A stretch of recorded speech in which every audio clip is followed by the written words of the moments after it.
Everybody who helped out with this, because there was a lot of support behind this, making this happen. So I really appreciate that. All the shares, things like that. So really appreciate that. So we're just gonna get right into it. So we'll talk about some announcements. You can go first, man. You got a gig coming up, so let's talk about it. It's Dragon Lady reunion, Melbourne. That's December 13th. It's on a Friday. Friday the 13th. Yeah, it's always fun.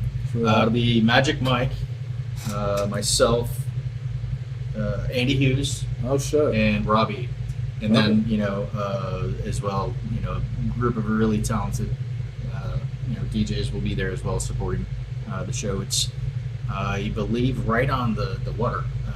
Up in Melbourne. So it's a really super cool place. I've never been there. What's it called? It used to be called Dragon Lady. It's now. Oh, that was the name of the venue. Yeah. Oh, okay. Yeah. So the info is on my Facebook page. So if you want to go there, there's the event link and all that with directions. And I don't know if they put up the. I don't think they put up the time slots yet. So okay, that's soon. So what is that? Is that next week? Yeah. It is next Friday. Oh shit. So okay, that's cool. Time slots up. So I just got one announcement. I'm DJing at Public House tomorrow night, or not tomorrow night, Saturday night. Sorry, and I'll go on at like 10 or 10:30 till 2, which is in downtown Fort Pierce. That's all I got. Probably my last gig there. So I've been DJing there for a couple months for this year, but some things have changed, so I probably won't be there anymore. But we're doing the live stream, all that stuff still happening. So let's talk about Dragon Lady. Mm-hmm. Tell me what the original Dragon Lady was. Well, it's interesting. There's so many reunions and throwbacks and back to the old school and all that. Like a lot of these places that I played that they do the reunions and whatnot. Like I don't even remember being there. Right, the first time. I'm just being honest. Yeah. I mean, like Ace Cafe. When I got the booking, they're like, "Yeah, it's the Old Edge." It's like, "Oh, okay, yeah." And that I remember. And when I played down south in Lauderdale, that was the Edge in Lauderdale. Right. And I was like, "Oh, sweet!" And they were back to back, month, and then the next month Orlando. So it was pretty cool because it was playing, the old school Edge and then the old school Edge. Right. This one, Dragon Lady, I don't remember being there, but it's a reunion more so for those of us that were around at that time. When was that? Everything was 90s. Okay. Like late 90s? Early, mid 2000s and stuff like that. Okay. I don't know all the specifics of this particular venue. Did you go there? Yeah, I've been right, quite maybe. Places. Okay, all right. I don't know, dude. Come on, we're talking like 20 years ago till now. Okay, I've been to a few places. Right. I don't remember. I never heard of Dragon Lady. I've heard of the Edge. Firestone. I've been to Fire. All those places like that. Never heard of Dragon Lady though. So that's why I was like, I thought what it was is not a venue. I thought it was like an event or a festival that happened like Cyberfest or something like that. Right. And then they were just having a reunion party for the event. I didn't realize it was the venue. These are more so reunion parties for the people that have been involved, DJs and artists and whatnot. Right. And then they're using the venue, bringing it back to when Dragon Lady was at its peak of that in the scene, for that. So it's kind of like a combo for the two. Right. So for me to say, yeah, Dragon Lady reunion, I remember back when I was there.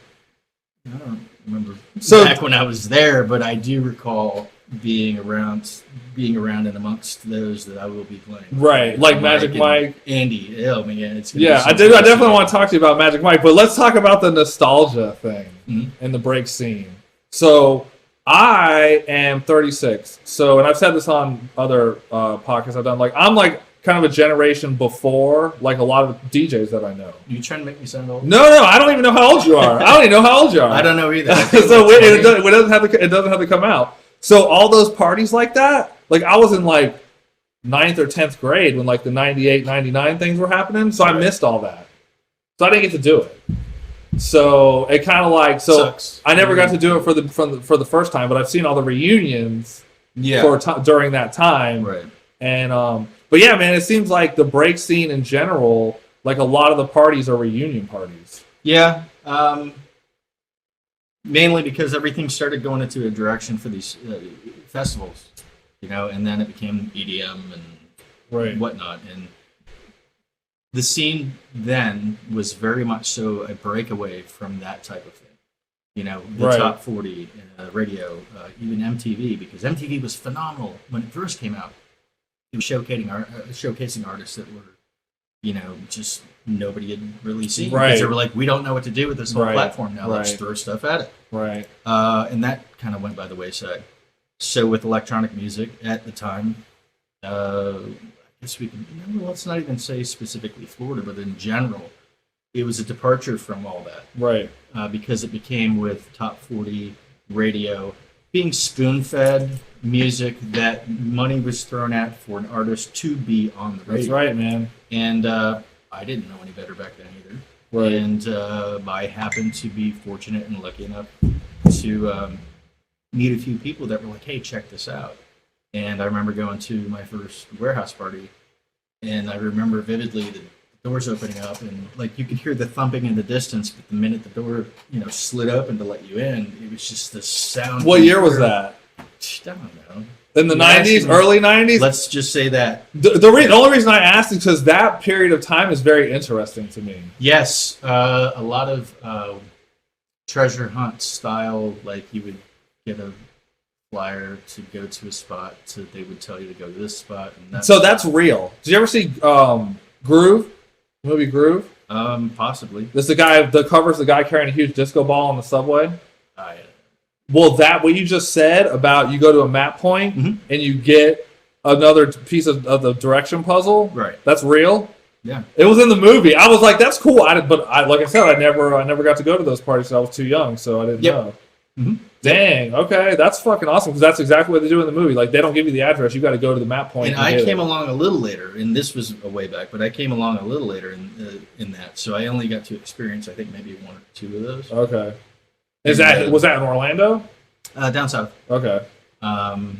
Most of the experience that I've had initially was down south. Okay. Palm Beach, Lauderdale. Miami is its own world to begin with. So right. Yeah. That's. Right. Thing. So were those parties breaks parties, or that was just for Florida? Yes. Okay. It was kind of evolving into that. From Orlando has always been like the pinnacle, right? The place. Yeah. No offense to you guys in Tampa and Miami. No, it was the Mecca, dude. I mean, yeah. Yeah. A lot of the overseas stuff was coming over, and Orlando had its own sound of bringing in kind of. You get Disney World and all this, so there's a different mentality there where it's more, how do I put it? There's more imagination to things, and they drifted into a different area sound-wise. So yeah, you were taking, the actual techno and whatnot, and things from like Manchester, where it all kind of started in the rave scene, right? Manchester and whatnot. But then kind of fused with the acid house and so on and so forth. But Florida, Miami bass and breakbeats, hip hop, and so on and so forth, kind of fused together and kind of just like happened. And Orlando was very 4/4, but did introduce that broken beat element. Right. And the South, Miami, really pushed that electro breaks or whatever you want to categorize it, genre, subgenre, whatever. Right. That really happened in the West Palm, southern part, and kind of started bleeding up everywhere else. You had California and Texas and Baltimore, all over the Carolinas, all over really picked up on that break. It used to be on the radio. Oh, well, yeah, that kind of. I have my opinions and feelings on that. Yeah, but I mean, it was that popular, I guess, during that time. Like, I mean, when you get in the car and you hear something that you did on the radio, you're like, "Hey, that's neat." Oh shit, this sucks. Was your stuff on the radio? Yeah. I didn't know that. I did not know that. Yeah. Holy shit. I mean, yeah, I get what you're saying. As well, like there was that period of time. That, it happened. I mean, Florida, in Florida from Miami. I guess the Tampa radio station or whatever. Okay. Yeah, I forget what that station was though. I mean, just like in general, just the history of breaks. Like I just like history in general, but the history of the music is something that I've like researched, and I wasn't there, but like I have looked into it, and I just like the evolution of the music and then like talking to people who were there during that time because I didn't get into it until 2000. So that was like, you know, my first CD that I listened to was Merlin Spellbound. Oh, okay. Like that was my first introduction into breaks. Mm-hmm. So I didn't start DJing until I was like 20 or 21. So it's nice to be able to talk to somebody for real during that time instead of like speculating about it, you know, or just thinking about it. So how did you start DJing? I really was interested in the music, obviously, and electronic music at the time was very new to me. I mean, I was a kid. I was 15 or 16, I think. And I got introduced to it. I started with, like, you know, industrial, like Nine Inch Nails, Skinny Puppy, and whatnot. It was a departure in the heavy metal, but I was into Two Live Crew and all that stuff. But it was still, I mean, even saying that is very mainstream. Right, yeah. So I remember seeking out something that was really more, it was different. I remember walking to, it was downtown Stewart, and Beadnex was the name of the, you know, the store, and it was like old world trade beads and just like super eclectic and whatnot. And the owner, his name, Jason Massey. And I had recently purchased a Roland W30 sampling workstation keyboard. This big, just metal, I mean, you cut yourself on the edges style, you know, type. Yeah. And I did quite a few times. But I remember walking into that store. I don't know why. It was at random. I just happened to be downtown, and I walked in, and I heard the music that was playing just kind of like in the background, and it was like, you know, house and treble house and like progressive and just overseas stuff. And I was like, wow, what is this? Right. And the girl that was working there said, oh, well, this is my boyfriend's mixtape. And at the time, I'm like, well, what is that? Right. So, fuck the she's mixtape. like, well, if you really like this, you know, he'll be here tomorrow. Come in and meet him. His name's Jason. And I did. And immediately, you know, he is a couple of years older, maybe 2 or 3 years. And we talked, and we were talking about music, and he just, my mind was like, oh, this is a thing. What is this? There's like a scene to it. And he's like, yeah, come over and hang out, bring your keyboard. And I've got the 1200s, and I had never been in any proximity or to Technique 1200s, let alone touch them. Right. You know, I went over downtown in Stewart area by the water. Mm-hmm. Beautiful area. And when I went in, he had just wall of records. He's was from California, I think, San Francisco. But just everything from tribal to techno to this to that. He's like, yeah, come here and go ahead and, you know, put a couple of records together. And I had no idea what I was doing. Yeah. And I'm like sitting there like nervous, like, oh, I'm going to break this dude's stuff. And he's like, dude, listen, the more nervous you are, the higher the probability of you're going to screw something up. He's like, just, you know, go at it. And here's the headphone and listen for the beat and this and that. And I sat there and I sat there and I sat there and I just back and forth and back and forth and back and forth. And it started to click, right? You know, what was going on. And he started giving me mixtapes. Kimball Collins, you know, stuff of his own. Oh, shit. And I would sit there every single day and listen and listen and listen to how everything mixed together. And the journey of that, it was such a departure from mainstream music. You know, there wasn't a vocal or a lyric to lead you on to tell you how you were supposed to feel about this particular, you know. It was a journey, and it was mind-blowing, and it drew me into the scene. And I just wanted to be such a part of it from that perspective. Right. It wasn't about, at the time at all, throwing your hands in the air. Right. It was about, you know, you got the dude with the sound, and you got the dude with the visual stuff, and you got the guy with the turntables, and somebody that had a box of records or a bunch of people. That was it. And like, you know, people would just kind of come, and everybody would have a good time, dude. What you just said about the music, about how there's no like hook telling you, you know, how to feel, what to think, things like that. That's exactly what I tell people about electronic music. That's why I like it, because it's an interpretation that you have, that you do, and it's the feeling. The music moves you. You know, it's not telling you, it's moving you like internally, like it's like a force, you know. It's not like it's a direction, you know, like somebody instructing you on how to think and stuff like that. Yeah. Like that's why I love dance music, dude. Dance music is really the only music that like moves me like that. Everything else is kind of like you listen to it, but you don't feel it like that. So when you were so that's how you learned how to mix. Yeah. Right. So how long did you do that before you started producing? Actually, kind of around simultaneously, I guess. Kind of insane. Producing, the intent wasn't to, produce and release music, and, right? And all that. It was because there was such an interest for me. Stimulating mentally and, just diving into something that was, for me, I'd never done before. Yeah. Totally new to me. I did not grow up in an environment that was musical, other than as a listener. My mom had me young. I think she had me 18, just turned 19. Okay. And growing up in the 80s, right. We went like record shopping together. She'd buy her, and I'd buy my 45s, like Michael Jackson and this and that and so on and so forth. And she'd get like the Supremes and Donna Summer and Rick James and like, Ink Spots, and like she was a big Motown fan. So there was that funk element that I kind of grew up on. Right. And it was like where disco stole that from. Right. Even though there was some cool, like Donna Summer and whatnot, but that was what she was into. Right. So.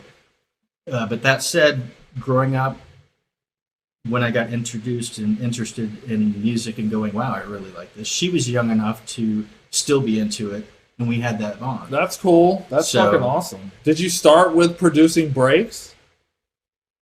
No, actually. Yeah, oh God, I didn't even talk about that. Okay. Well, it was something that was rushed, and I got to work with somebody that, like, absolutely amazing, Tony Bon Jovi. And he's phenomenal. He's the one that had his younger cousin, John Bon Jovi. He brought him into the studio and hooked him up with, the band members and whatnot. And of course, Bon Jovi took off. Right. Tony was the one that was the engineer and the one that was the designer of this. Yeah, I could go on. That's a whole. No, I got you. So, but you were point being, you were producing something else first. Well, he came down from New York and was like, "Hey, you want to do this thing? Electronic music seems like it's a big deal right now. How about we do this thing?" And I was like, "Oh my God, okay." And but I had no idea what I was doing for the most part, and it was kind of a rush thing. And what was the first song that you put out? For me, as myself, artist-wise, I guess. Were you in Always Infinity? There's a lot of there's so much I don't know about you. I guess it's just I'm just digging deeper into this hole. Like, okay, so were you Always Infinity, or were you somebody else before that? It was either that or just my name. Okay. Yeah. So things that were just my name on it. Okay. Just stuff that I was like, just give me production credits. Okay, gotcha. Yeah. Okay, so then the breaks thing was Infinity. Absolutely. Okay, gotcha. Okay, so what was your first breaks track? Released was, I think, Looking for Something. Really? Damn, your first one? Yeah, that shit's old. Holy shit. Yeah. But I mean, that's like the fucking classic Infinity track. Yeah, and I actually did that for my mom. Wow. And was not ever, I was talked into releasing it because I thought it was very disrespectful to release it with a sample of an artist that I, as well as my mom, like loved, Annie Lennox, right. Eurythmics. And I did it because, again, in the 80s, I grew up with my mom listening to music in 80s synth pop, Eurythmics, etc. Fuck yeah. And when I left and I was spending all my time literally sleeping in the studio, I wanted to do something to show my mom, like, hey, this is what I'm doing. And that's somebody that she liked. And exactly. So I was talked into it. Because at the time I'm like, oh, music should be free, and the man, and it shouldn't be about money, and blah blah blah, and whatnot. And what was his name? DJ Excel, because it was Exact and Excel. Yeah, Excel. He had come into the studio. He was like, listen, dude, put this on vinyl and release it. And no, it's about the art. And he said, and it stuck with me, he's like, well, how are you going to create your art if you can't afford to buy the equipment to create your art? And it kind of stuck, and I was like, well, when you put it that way. So he knew that shit was a banger. Well, he put up the money up front to press the first, I think, 2,000 copies of it. And I think by that following weekend, we were getting calls, or I was getting calls from, down south, Orlando, Florida. Pretty much is where it kind of started with. They were like, "Hey, we need another 2,000 copies." Damn. And hell yeah, it was weird because I didn't really. It wasn't clicking with me how it was blowing up. Happening. Yes. And people were getting mad. Like record stores against record stores against record stores. Like, why did they get them first? Yeah. And I'm like, dude, I don't know what. How old were you when that song came out? Well, when I did it versus how old I was when it came out, you'd have to look at the label. I have the record. I don't know what year it was though. So okay, but damn, so your first track was a banger. Like it fucking. How many presses did you do? It got to the point, and this is where Andy Hughes comes into play. It got to the point where I was like, listen, it's selling a lot. A, I don't want to get in trouble. Oh shit! Yeah. And B, again, the whole out of respect for the artist, I want to whatever we need to do to pay for the rights sample, for the sample to clear the samples. Let's do that. And Andy Hughes, we were talking a lot at the time. Said, well, listen, let me get involved and see how far I can get to who it is we need to talk to clear this. And it took quite a while, and a lot of, barriers to break through and all that stuff. And finally, he did get through. And hopefully my memory is correct on all this. But he contacted me back and said, listen, we talked to him, the person that, and they said, well, how many units are you pressing? And I don't remember what the amount was. But the person said, well, unless you're pressing X amount of units, shit. We don't care. Okay. They said it's a dead artist. This is not a current artist. Oh shit. Okay. We don't care. Have fun. Bye. Wow. And I was like, okay. So we did more, and then finally I was like, I kind of want to cut it off. So that's when I saw the bootlegs of it, and I would go on to Juno Records, which overseas. And I'd see it on there as white labels. Right. And I'm like, it was bootlegged all over the freaking place. And I'm like, you know what? You guys have fun with it. Dude, you know what? I never even thought about that's what a bootleg was. I thought bootleg was like somebody just they made a song and they just didn't want to go through whoever does the pressing, they did it on their own in a small batch and didn't make a real label for it and shit like that. But these people were ripping the song off and repressing it and then selling it. Yeah, they were. It's funny. Damn. Okay. They were ripping it from the vinyl. And it's like ripping a CD. It on another vinyl. I got my own. It's like going from cassette to another cassette. Right. And the sound degradation. Oh, okay. But I got my own Infinity story about ripping CDs. I got to tell you that one great. through the conversation. So, damn, that's cool, man. So you don't know how many units you pressed total? I have no idea. Okay. So is that your biggest selling one? That happened around the same time as Jane Jane. Okay. Yeah. And a lot of people, and I'm actually kind of happy about it at the time, did not know that had anything to do with me or it was me because my name, the moniker, Infiniti was not on it. On Jane Jane or on Jane Jane? Not Children of the 80s, yeah, obviously. No, not Children of the 80s. Jane Jane. In fine print. So, right. My name and J. Ellis, who, whenever I say his name, puts a pit in my stomach and makes me want to throw up. It's easy. And I'm not trying to talk bad about people. No, I got you. It's all good. Bad people are bad people, and he's bad people. It's all good. So that one, but it was released as a real record? You got it wasn't a white label or anything like that? Which one? Jane Jane. Oh, Jesus, that's a whole story itself. Okay, all right. We don't have to get into all that. No. I mean, we can if you want to, but we don't. Let me just say there is no Larissa. It was fictitious. There is absolutely no Larissa. There's not an artist named Larissa. Shut up. Yeah. I feel like my life has been a lie. Holy shit. Wow. Yeah, there's actually I think about 8 or 9 versions of the song. Yeah, I've not, heard not of mine, right. You know. Yeah, no, I've heard a shitload of different versions of it. Yeah, the version that I did, and I'll try to keep this as linear as possible. It's all good. Was the breakbeat version right. with the 303 and all that, and I did it.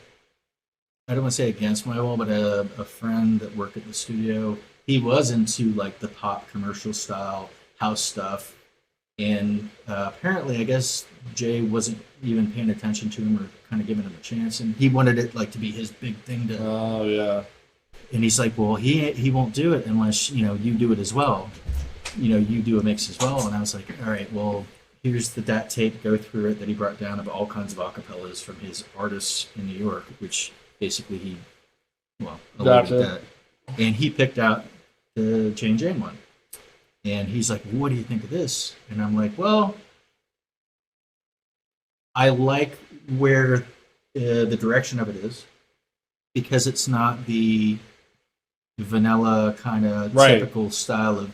It's controversial. That's some provocative shit. Yeah. And for the time, I mean, you had the gay scene and and whatnot, and then you had this, scene, but they didn't really kind of come together. And this for me was something that was like, well, it's not just gay or straight, it's bisexual and I mean, taboo kind of stuff. But in a way that was presented in like not in a super naughty kind of dirty type of way. Something you could jam to, dude. And I was like, okay, this is interesting. This is cool. I guess I skipped over it when I was listening to the DAT tape. I wasn't really paying attention, and he had picked it out. And I was like, all right, I can kind of do something with this. And I did the breakbeat version. Dude, the song is fire. Because if I'm going to do me, then that's me. Yeah. And Jay Ellis came in and was like, where are the vocals?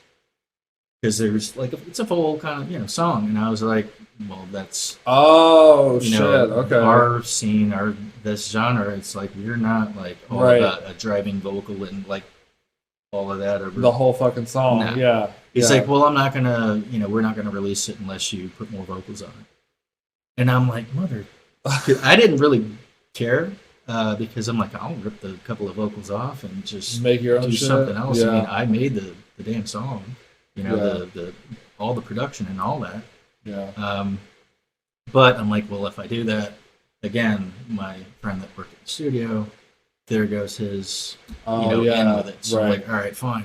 So that's when the other version came along, the more freestyle version, which ended up on Billboard charts with I think it was number 2 with Cher, and then number 3 was Madonna, Ray of Light, and number 2 it was Billboard Top 100 dance chart. Oh, dance! I didn't know that. I didn't know it went that high. Like you're telling me some stuff that I did not know that. Yep. Wow. And again, when the owner of the studio came in with the printout piece of paper, I was in the hallway and he walked in. He's like, "Hey, take a look at this," and I'm looking at it. I'm like, I don't know what I'm looking at. It's kind of just scanning through, like, okay, Billboard, whatever. Again, at the same time, I'm just like, fuck Billboard. Yeah, fuck the man. And I look, and I'm like, is this, the number 2 on Billboard charts? And immediately it was like, holy shit, I'm a sellout. Indirectly. Yeah, I'm like, they're gonna find me out and call me a fraud. And but I mean, the song is breakbeat scene, underground thing. They're gonna be like, wow, really? You sold out? Did you get a fucking platinum or a gold record or anything like that for it? You know what I got? Because I really was like, I don't give a shit about this project. Right. I was just like hoping my buddy would get it in, and just have something breakbeat wise for me to go play when I'm doing whatever. So yeah, no contract. I didn't sign anything. Oh. And the first thought was the sellout thing. The second thought that I had when I was looking at it was, my mom is such a fan of what's her name? What was the one? The first Annie Lennox? Not Annie Cher? Lennox. Cher. Yeah. Sonny and Cher. When she was growing up. Oh, dude, that was like her upbringing. Right. And then Madonna in the 80s. Again, she was young or enough to Fuck yeah. She was a Madonna fan. Yeah. And the other, so that thought was like, wow, I got to show this to my mom. She's totally gonna be like, dude, holy shit, this is cool. Upcharted Madonna. One spot, that particular week, yeah. I mean, it just went, up there. Yeah. And the third thought was like, holy shit, I'm not gonna get paid for this, am I? Because I didn't sign anything. Shit. And he was like, nah. So I didn't make a penny off of it. But you didn't get nothing. No plaque, no nothing. And no, I was okay with that. It was like, whatever. I mean, I got my revenge on that particular label anyways. So when you were like making that music, what were you making that on? Like, I've always been wondering, like, because I've never produced a track, but I played saxophone for like 14 years. Like, I'm into music. Like, I know music. What were you using to produce your music at that time? Let's see. That one I think was. And the reason I'm asking is because you have like a particular sound.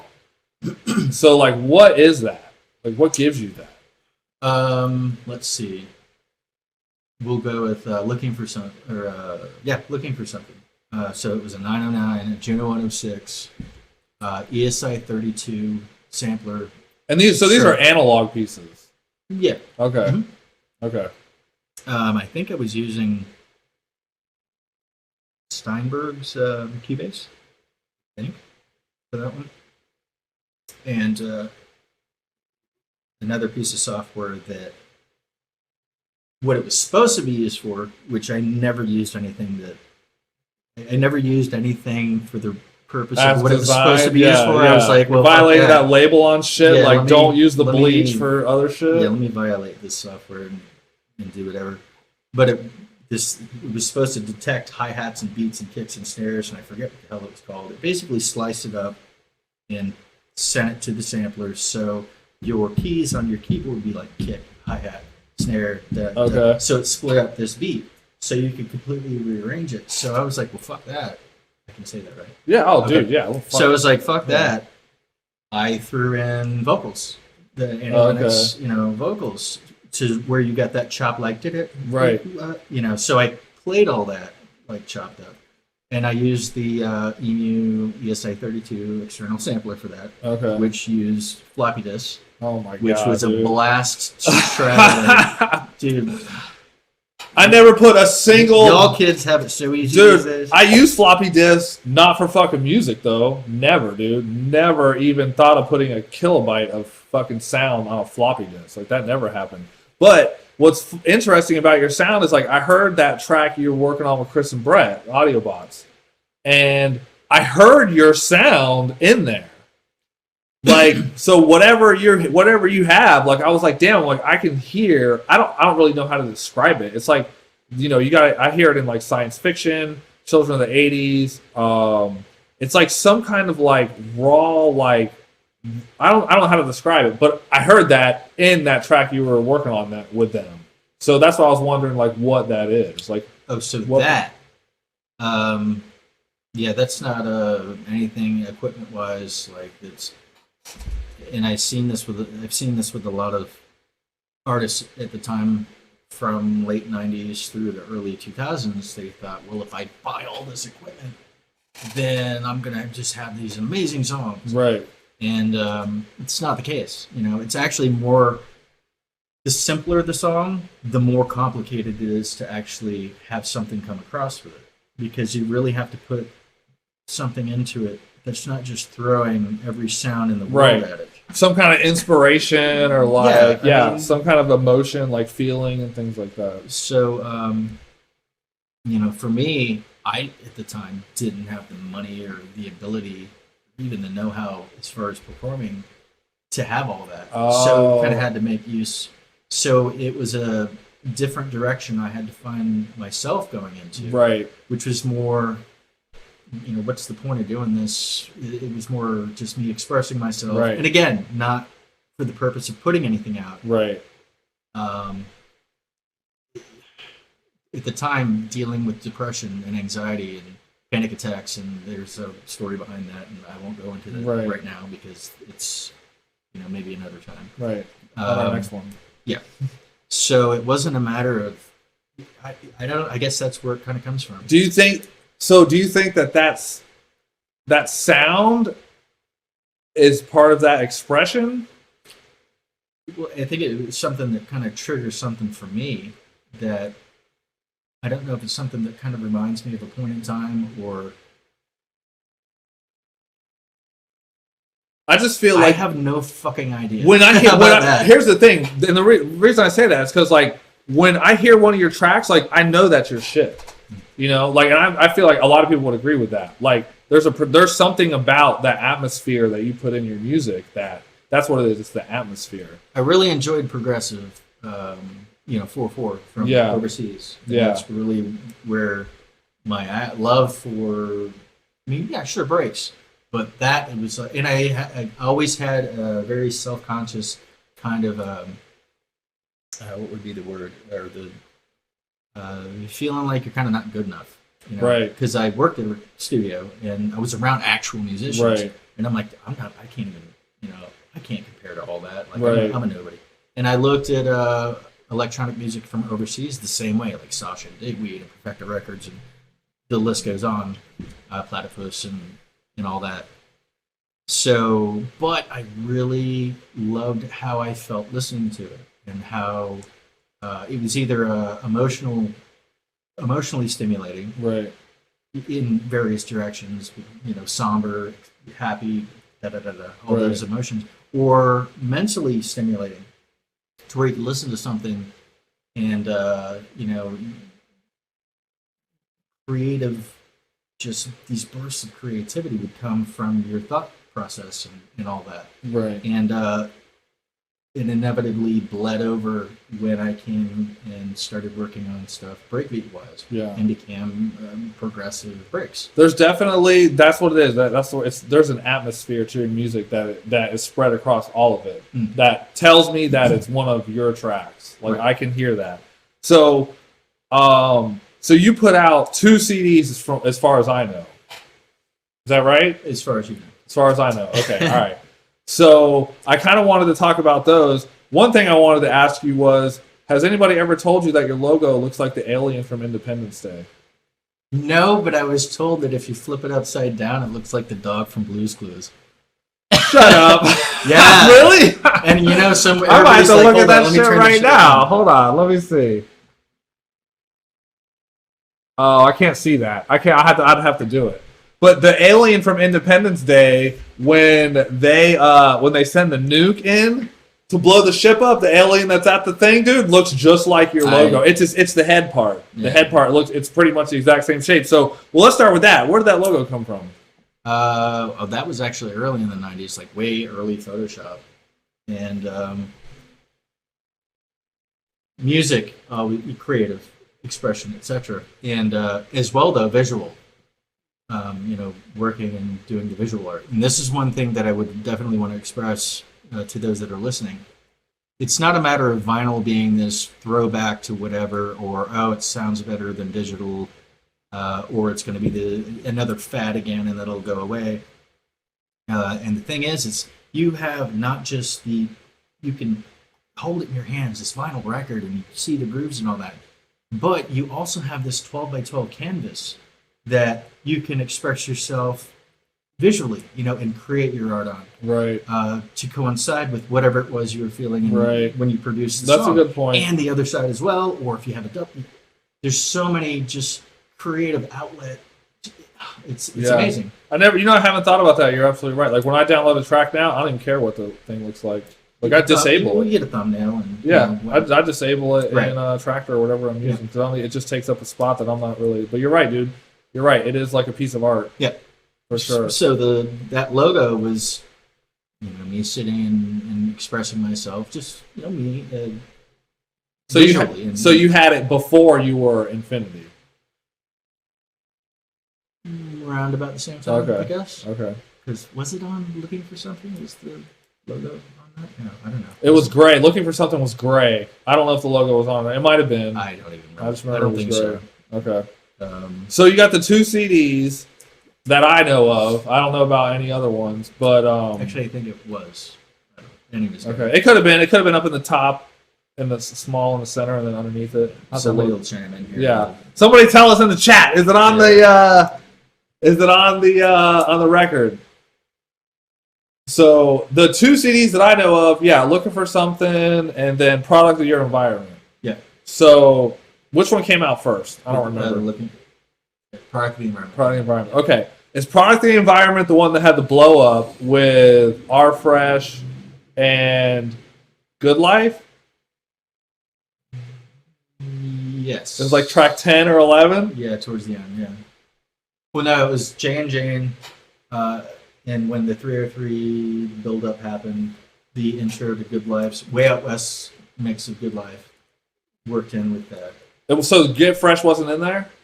I believe not in that portion. Okay, so maybe it was afterward. It might have been at the end. Okay, so it was. So it was Jay and Jane, and then Way Out West. Okay, that is Looking for Something. The CD itself was all my stuff. Right. So okay, so yeah, then it would have had to have been that dude. When I heard that for the first time, like I had never heard a blow up like that. Like that shit fucking went crazy. Like, so did you just happen to put those two together one time when you were mixing, and then yeah.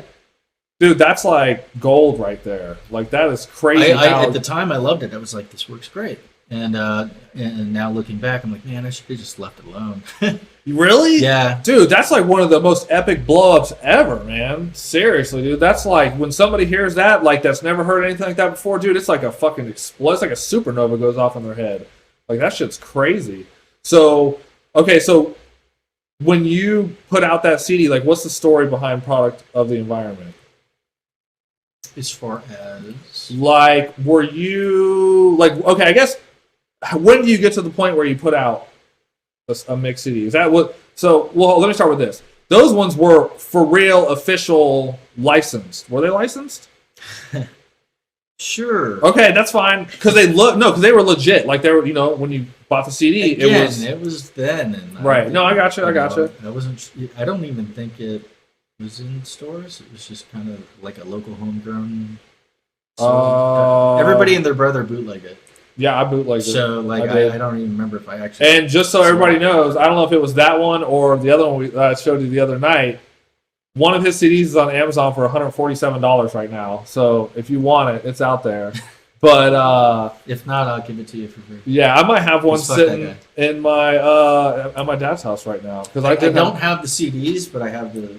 I mean, if anybody wants the mixes of Product of the Environment, just dude, those CDs. I mean, those. Dude, I've probably listened to those things 1,000 times each, dude. Like those were I used to have a '91 Celica. I worked at Tape Deck with Joe Wing, and my system was tuned to listen to breaks. Like that's what I had it in there for.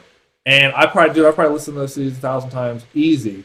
But so when you get to the point where you're like, all right, I'm going to put out a CD, like did that just happen, or like was there like something that led up to that, and like, all right, I'm going to put out an album, or like had you made enough tracks, and you're like, all right, I'm going to put out a CD? Like how did that? At the time, a CD was different than putting a mixtape, an actual cassette tape out. Yeah, it was kind of more of a modern kind of pushing a bit of the boundaries at the time. Now it sounds silly, right? Like no, CD playing, whatever. But at the time, it was kind of a moving forward. It was a platform or a viable media for its time. Yeah, no, for sure. That was for pushing, sure. And we were like, well, where's this digital thing going? Because up until that, it was just all analog, right? Tapes and whatnot. So just evolution of the technology. You're saying? I wanted to see, and again, like artwork style for Product of the Environment. It was a textured like a silver coating on it. Right. It wasn't just like a matte finish or whatever. Blah blah blah. And I found that to be an interesting way to put it together.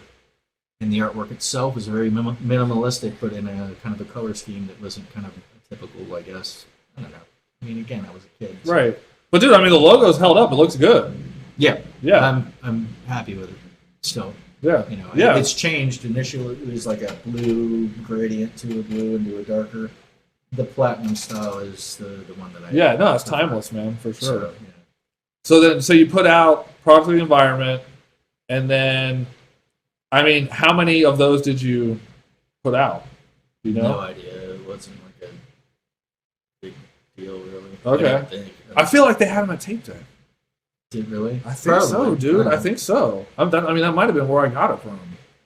I think that was around the time where I just kind of was like, hey, I did a thing, handed it off, and it was like, all right, because like I want to focus on this. And So you have somebody else do all the packaging and everything like that, and you just yeah. I mean, I know you didn't do it yourself, but you're like, here's the shit, send it out, that kind of stuff. Okay, and then I don't even remember what year that was. Like I worked at Tape Deck when I was in like out of high school, so it was like 2003 or 2004 or something like that.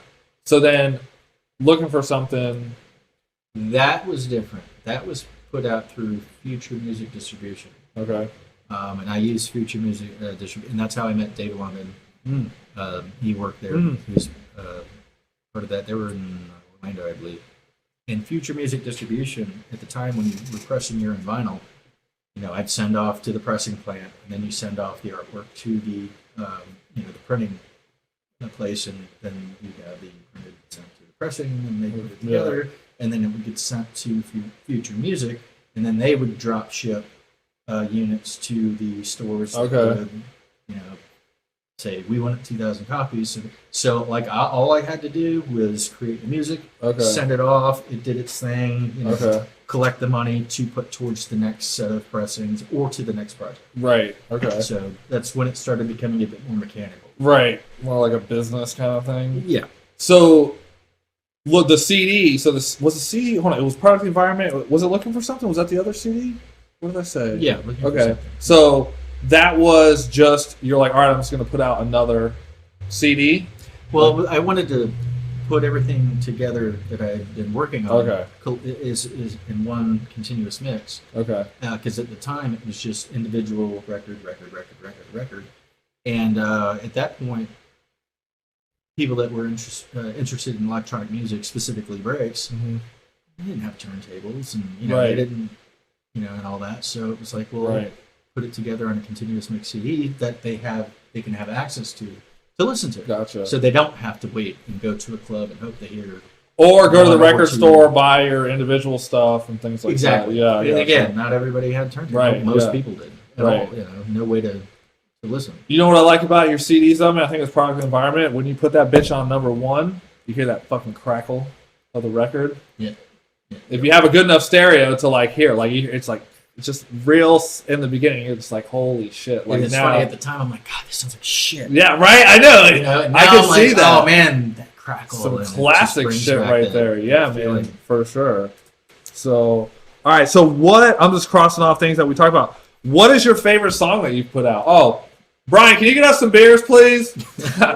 we got a beer boy. Please. What was it?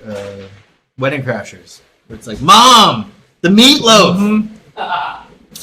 Please, sir. Thank you. I never know what she's doing back there. Oh, Joe winks in. So what's up, everybody in the chat? I know we haven't really been talking to you guys. We're just kind of shooting the shit here about a bunch of stuff that I did not know, which is super interesting, though. Yeah, my laptop died. I forgot to bring my charger. Oh yeah, he might. Brian, you got a Mac charger over there? Yep.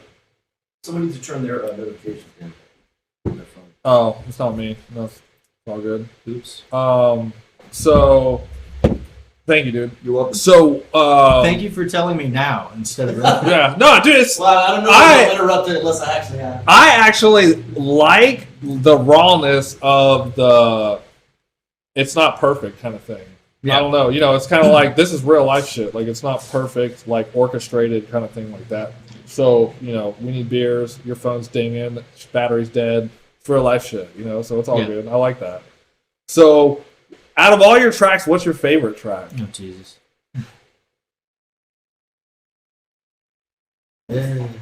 Well.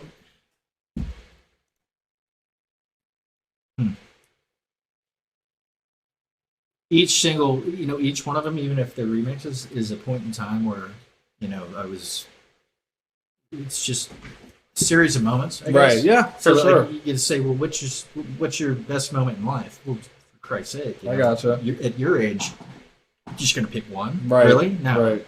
No, for sure. I can say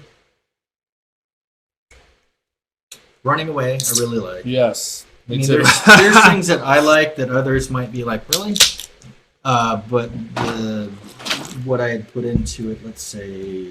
Thank you, dude. Oh, thanks, man.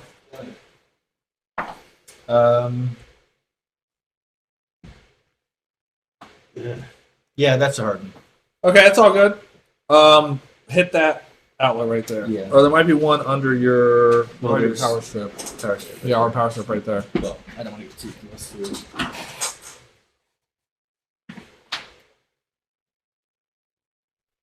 Oh, there's duct tape on this. I won't shock myself and die. Well, we hope not. You know those Apple chargers are expensive. Yeah, a little bit.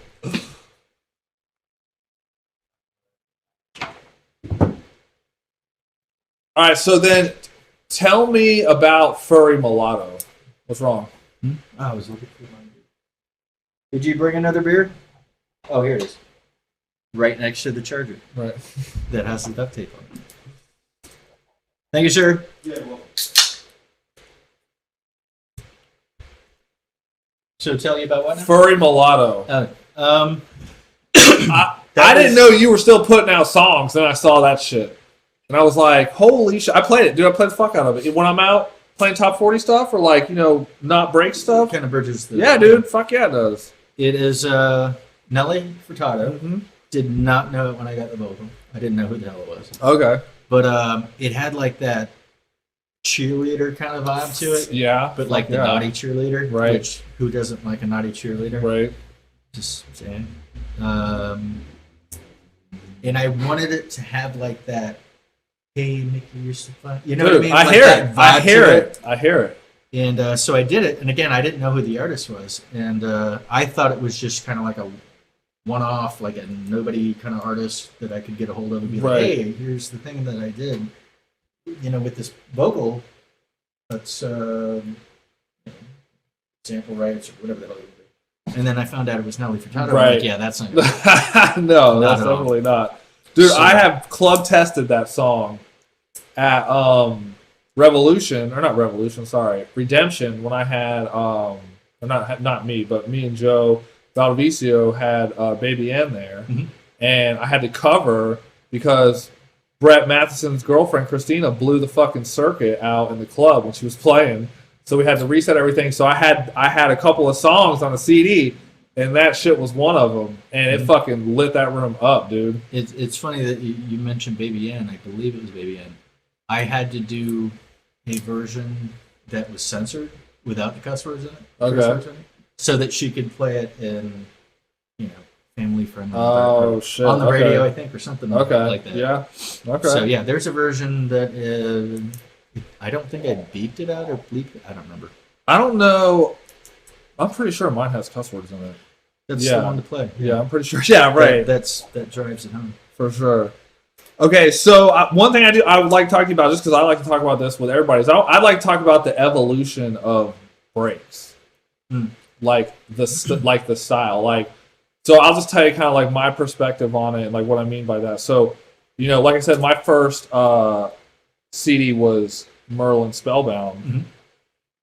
and then I didn't get into DJing until I was 21, so it was like it would have been like 2003, 2004, right? And that's when breaks kind of like went through that whole new school phase of like they fell out of favor with like the festivals and stuff like that, and it wasn't really like a big thing. It kind of shrank, and then it kind of like the sound changed to a more like what I call an abrasive sound for a little while. And then it came back around. And this is just my opinion. That's what I'm asking. My outlook That's what I'm on it asking. is, I think at that point we had said, okay, we have established ourselves as breakbeat is not just some trashy kind of blah blah blah thing Right, that nobody wants to talk about, right, like the black sheep of the family type thing. right. Yeah, we have an audience and we're viable. Okay. So we started looking, I guess, and this is me, so I'll say, I started looking at what was going over in the UK, because no matter what you do for us, and I don't care if you say you did or you didn't, we always looked at the UK going, what are they doing? Yeah. What are they doing? Yeah, When it came to getting to that level of it. right. And what was going on was that more grimy kind of Grimy, new hard, school thing. yeah, And I think we kind of tried to introduce it over here to kind of bring it across the pond. Yeah. Because our stuff went across the pond. So they kind of like, we were, sharing and ideas and breaks and broken beat and whatnot. And I don't think we kind of got it right. Okay, good. I'm glad, because, dude, I feel the same way. It made me lose my lust for the music. Yeah, I mean, I did a couple things that were on the border of it, just because I really liked the ability to say, oh, deep breath, I can do something a little more aggressive now. I don't have to be, what's expected. Right. Because now it's like, people are kind of expecting, not necessarily from me, but I could like throw a little bit in there of a little bit of aggression. Right. People would be like, "What the fuck are you doing? Man, fuck this guy." Right. Yeah, it was a little more. It definitely was the entire. Well, no, I guess maybe not the entire, but a lot of the break style went in that direction, like at the same time. Like I remember, like Delirium and Phase. I can't always remember his name. Those guys were doing stuff like that. Your stuff, I'm not sure if I heard any of it that went like that, but a lot, even Fix, like some of his stuff, went that way, and I was like, this is not like the stuff that I'm into. It's too in that abrasive realm, the grime realm, and like I remember, like it just disillusioned me from the music, and it took me a while to come back around and be like, all right, now the shit's fire, and it took a while for that to happen. It seems like. For me, if you listen to some of the stuff that really deviated, like Making the World a Better Place, stuff like that, very aggressive, very. I mean, you could hear elements and go, okay, well, there's his kind of right, but very much so in a different direction, more so kind of heady, if you will, right, but aggressive, not overly. Right. But you have to keep in mind, too, for me personally, remove me from the entire scene. And, again, Nine Inch Nails back then, Skinny Puppy, like industrial stuff. Right. Edgy stuff. Right. Heavy metal and all that. Right. I mean, even if you look at Two Live Crew, there was, S&M, that song. Right. Was very, had an edge to it. So, I wasn't trying to jump onto that bandwagon. Right. I felt like, okay, I can breathe a little bit and pull a little bit from where I come from and introduce it without everybody going like, what the fuck's this guy doing? Right, gotcha. Well, I'm glad that we're out of it. I feel like what happened with it is like it smoothed out a little bit. Like, and this is just my opinion just from being a DJ. Like I said, I never made a track. Like, we kind of evolved from that space and brought more of like, I call it light and funky, dude. That's like my personal taste in breaks, is like light and funky. And I feel like the abrasiveness, some of it's still there, but they kind of like rounded the edges off of it a little bit. Like it fits more into the pleasing ear sound that I prefer with the breaks. And everybody's different though. Oh yeah, for sure, dude, for sure. And that's where you get your subgenres and things go into various various areas. I mean, like when dubstep became, it was like dubstep was trying so hard to get away from that mainstream 4/4, which ended up being like the tech house, that stuff. And it was just really just grimy and overly compressed and just like, just like crazy. Like they're like, there's no way this could be pop. Right. There's no way this is gonna. And then it's on a fucking commercial, dude. I forget who that guy was. I was watching, and I please forgive me for doing so. I think it was MTV Music Awards. I don't know why I was watching. Britney Spears was doing a performance, and right in the fucking middle of it, it broke down to like this dubstep thing, and I was like, yeah, that's it, done, over, dubstep. Sweet. Yeah. I was in Miami at Future Sound of Breaks the first time I heard dubstep, and they had it in. I don't know if you ever went to the one they had. I don't know if they had more than one in the fucking warehouses in like the industrial section, where it was literally a fucking warehouse with a stage in the center, one side blasting out dubstep, the other side, or no, one side blasting out drum and bass, the other side blasting out breaks. Not a great setup because it's in a fucking warehouse, so the sound was terrible. But outside, they had dubstep, and they had all the guys from Europe over because it was before it had made it over here. Like they had Scream and all those guys that were doing it over there, and like they had the big Sierra One Vega speakers, and people were like laying inside of them and shit. And I was like, "What the fuck is this?" I never heard it before, and I was like, "Damn!" Started playing it up here, brought it back. It was, and that's when it blew up a little bit after that. There were so many people breaks community-wise. Yeah. I'll leave names out, but when that happened with dubstep, just pissed. It's like, they were like, we're the golden gods, Right? Yeah, because we're the different ones. We're the black sheep. Yeah. And when it came out, I really, really loved the direction. Some of it's it's not something that was in my playlist that I listened to. It wasn't my cup of tea, the majority of it.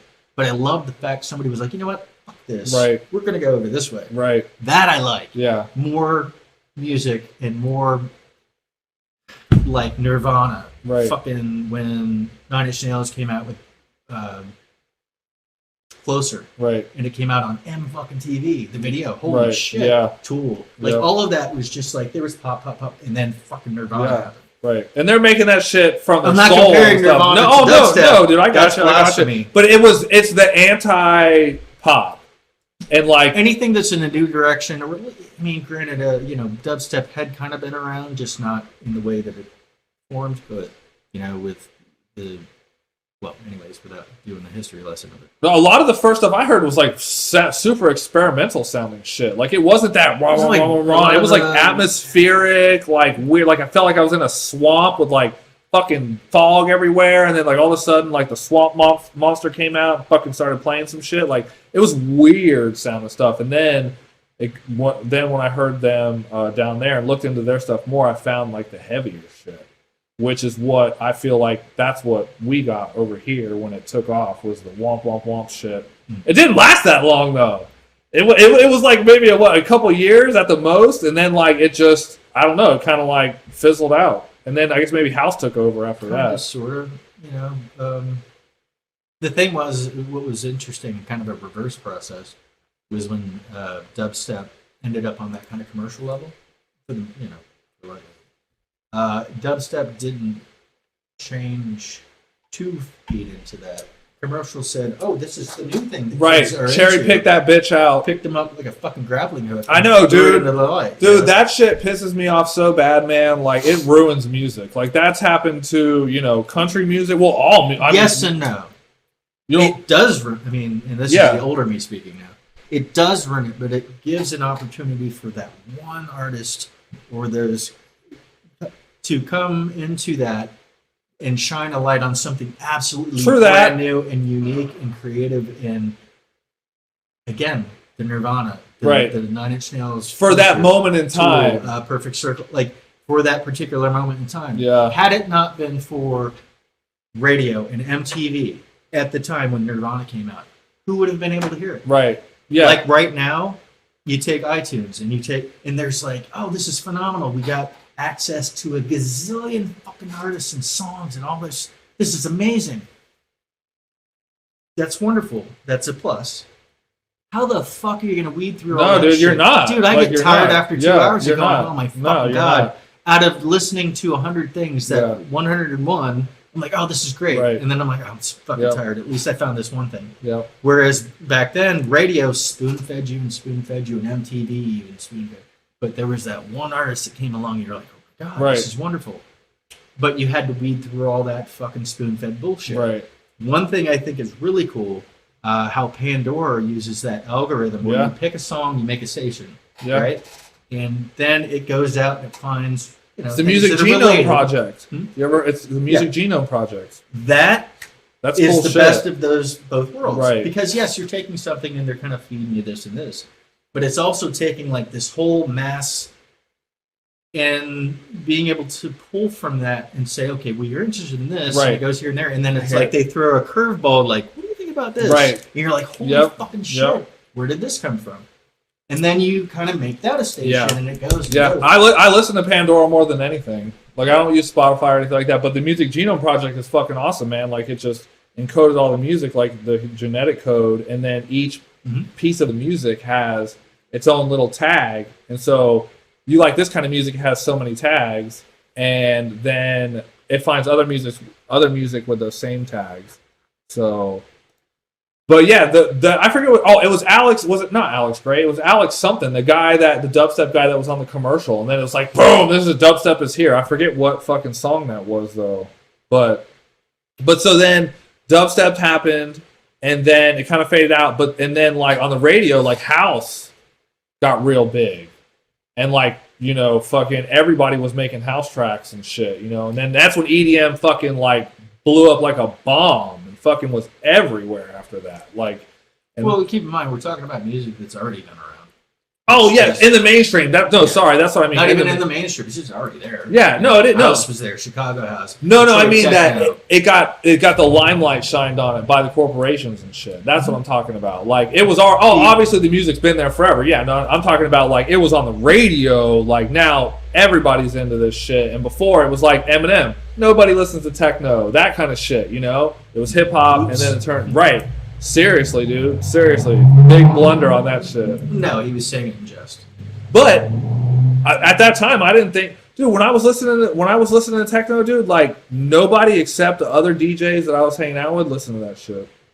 Nobody. It was not even like, you're putting on that techno shit? That's what I used to call it. Like, yeah, I'm listening to this techno shit. Like, it wasn't even accepted anywhere. Unless we went to a party or something like that where it was that kind of stuff. But this is in mid-2000s. You know, like, not in the 90s or anything like that. So now I feel like the music now is fucking off the chain, dude. The breaks now, I fucking love them. Like, I thought, you know, I was disillusioned for a while, and then like for the past couple of years, I go on Beatport, dude. Almost every song I hear is like great. Like, I can't even fucking pick all the songs I want to buy because I'll never get around to playing them. Right. So I feel like the music has come full circle, however that happened, and now it's good. I find it interesting, and I ran across it. I didn't know who it was, but afterwards looking at it, it was Skrillex, and I forget the other guy. Didn't know until after I heard it. The song's called Squat Out. Fat Man and Scoop is on there as the hype guy and whatnot. And I remember hearing it. I was like, holy shit, this sounds like something that, you know, Scott Weiser and myself or somebody else would put together, minus the fact that it sucks to mix out of. You can't mix out of. Right. You know, a lot of these guys don't understand the concept of actually mixing shit. Right. You know, from one to the next. Right. They don't know. They don't have it, dude. But I found out that it was Skrillex, and I'm like, holy fucking shit. Yeah. Right? This went beyond like kind of putting something together to an actual full-on, like, this fucking rock. I would play this shit. Right. If I could mix out of it. Right. You know. What's the Dirty Bird guy? Brian, what's the Dirty Bird guy? Klon Von Stroke? Dude, you ever heard any of the shit that he makes that sounds just like electro breaks? Bouncy bass lines. Dude, it sounds like Exact made his shit. Sounds exactly like it. Like, Brian was playing because he likes him. And I was like, this sounds exactly like the stuff that I would hear like Hydraulics or Exact make, dude. And he's not a breaks guy, but it sounds exactly like that. And I've heard that from some other people who are like taking that sound and like putting it in here, putting it in there, and like on Boiler Room I saw the only breaks that I ever saw in Boiler Room, DJ Stingray. You ever heard of him?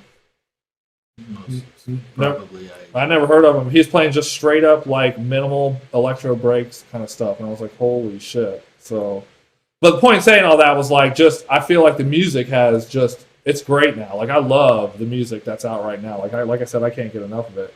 So okay, let's see what somebody was asking. What's up? So what's going on with producing now? Are you making anything right now?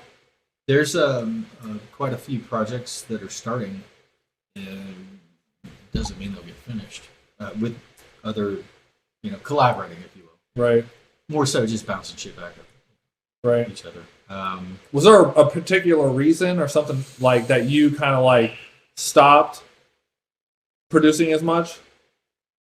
Okay, all right. I don't know. I was just a question. Okay. We can talk about that on the next podcast. I'm making notes here about these little things. I'm just joking, dude. I'm just joking. So you got stuff in the Reasons. works. Okay, no. Dude, Yeah.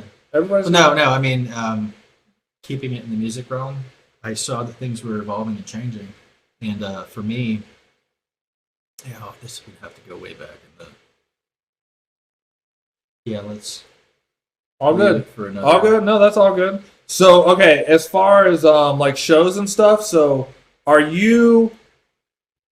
What's your thoughts about playing out right now? Actually, I want to ask you about Magic Mike, dude. You and Magic Mike. Mm-hmm. Like, I've seen you on the bill with him a couple times together. So, but I haven't seen you guys play together. Yeah. So, are you guys like good friends? He's phenomenal. I met him late 90s, I believe. 90, whatever it was. Listened to Magic Mike and the Real Posse cassette tape when I was a little kid. Man. Yeah. So not only being able to meet him was phenomenal, right, and then working with him was like very phenomenal, and then now being able to have playing these events together is wonderful. Yeah. As far as playing together, as a versus, no way. Okay. He is such an amazing performer. I've never seen anyone like him as far as performing. I never seen him play. Stage.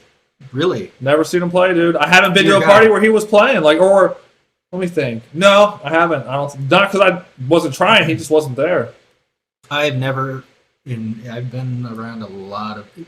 Never seen anyone perform with just the passion and the sweat and just the interaction and oh god, it's such a. He doesn't need flashy lights, right? And a 3D freaking thing and a cube on a stage in a freaking festival, right?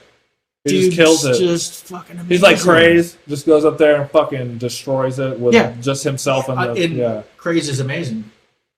But Mike, just putting that out there. I gotta go see him then, man. I've never seen him, but dude, I've listened to his stuff. I listened to his CD. I listened to his tracks. Like seeing him and watching him perform, he is a performer. Just too good. That's cool. So I ain't gonna fucking be near him while he's playing. It's not like it's not a competition. It's just like here's my song from Blue. Yeah. So when you're playing on the dude, I mean, I booked you maybe like 3 or 4 times, and I guess you played on turntables then, right? Is that what you're still playing on when you're playing out right now? Is turntables? For this next show, it'll be digital. When I played in Orlando, I asked if we could, at least have a Paratechnic 1200s for me to play on, which were raffled off. There were custom tables. Oh, was that the is it AAHZ? I don't know. Is it Oz? No, that was the more recent one. Oh, okay. Kimball Collins. Okay. At the Beach. Oh, okay. Yeah. Gotcha. Okay. Yeah, I saw those. Same guy that did him. Joel Gray is his name. DJ Tonic. Okay. Mind blowing. I hit him up. Yeah. To try to get my tables fixed, and he told me that 2 decent or good condition techs, $1,500. He is absolutely phenomenal and goes above and beyond. It's not just repairing; it's literally making them brand new again. Yeah, I told him I probably should do it just as an investment because he told me how much it would be to fix them because it's tripling or quadrupling my money. You could do that, and put them away. That's it. Exactly. Wait 5-10 years. Exactly. And like triple, quadruple. Yeah. Like $15 is like right. After seeing him, what he's done, and then tell me the price, and I looked up some stuff. I'm like, I might as well just fucking do it because they're just sitting in my closet right now. Or I could bring them in here for the live stream. People can play them if they need to. But I've seen some of the work that he did. Holy shit. The laser etching, fucking the Sarah crazy shit, dude. Not just that, the internal workings that he does, and the replacement. And I saw he had stuff that he does to turntables that I had no idea. Dude, the LED thing on the phone? Well, that was the recent. Yeah, I'm like, holy shit, never even thought about doing that, but yeah, for sure. So yeah, it's DJ Tonic. What's the name of his business? Tonic Lab. Tonic Lab. Yeah. If you need turntables fixed, Hit that guy Put me up, on the dude. spot. Now I want to call him. Hit like, that hey, guy up, dude. Yeah. He lives in Melbourne. As well. I know. That's what when I had talked to him, I was like, all right. I was thinking on my head, I'm like, I could just drive him up there, drop him off, go pick him up whenever. I don't need him, whatever. But I didn't get around to it. So, but all right, man. I mean, we've been going for a little while. So we're over an hour. So people wanted to know. They wanted to know about about producing still. If you were going to make anything. Who was 2001 with Mike? Yeah. Okay, that's what I thought. Okay. All right, and I mean I didn't get to read through all the chat, but I'm trying to keep up. So yeah, it's hard. No, there's people chatting and we're talking. It's hard to keep up with everything. So, but we've been going for a little bit over an hour. So, I mean, I pretty much went through everything that I wanted to talk to you about. So, I'm good to wrap it up, and hopefully we can do this again. Yeah, there could definitely be quite a few continuations. Yeah, some man. of the shit that you asked about that I just couldn't. No, dude, no big deal. At times. Yeah, no big deal. I mean, I'm totally. We could go for 3 hours. I don't care. It doesn't matter to me. But Let's still, go. Yeah. I mean, take a piss Another break. beer, please. Yeah. Take a piss break. I mean, shit, dude. If you want to keep going, we can keep going for real. I just need to take a piss. And ask but them. I don't know. Y'all want us to keep going, or do you want us to cut it off and then we'll do another one sometime in the future? We'll leave it up to you guys. So actually, is he gonna throw down a set? No. Yeah, no. So yeah, you know what? I forgot to say that in the beginning. So this is not Scott's not playing. This is just us talking. Yeah. So maybe sometime in the future we can do that. But for just tonight, this is a podcast just talking about the history, the songs, tracks, all that kind of stuff. So, but he's definitely not going to play some jams tonight because we're not even set up to do that anyway. So this was just more of a talking kind of thing. So it seems yeah, we're everybody wants you to play. That's what pretty much every person is saying on here is play some fucking music. But we'll have to work that out for next time. Make sure everything is set up right. So. But yeah, so we're gonna wrap it up. So you guys, thanks for tuning in. Really appreciate the support on this. I think we had a good podcast. We had a good turnout. So, dude, I mean, I thank you for real, and we're definitely gonna do it again. So, thank you guys. If you haven't liked the page, please do so. And then I'll post this up on YouTube probably next week. And we thank you guys for tuning in. And have a good night. Be safe. And look for our next show. Probably we'll be announcing it maybe next week. So you guys take care.